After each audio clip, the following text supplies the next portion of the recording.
actually think that your child's trial test result is like a lagging indicator.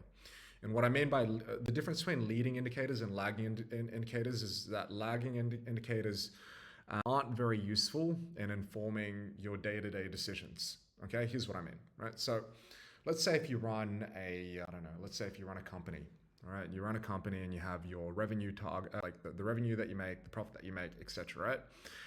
By the time you get your end of year report on how much revenue you've made or how much profit you made or whatever, that's already too late, right? It's too late to make any changes by then. And so what you should be tracking instead of your trial test result, which is basically your end of year report, is your leading indicators. And your leading indicators are the things that you're doing every single day, right?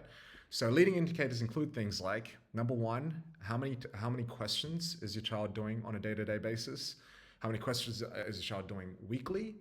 And how many of those questions are they reviewing, right? In terms of the mistakes, the revisions, things like that.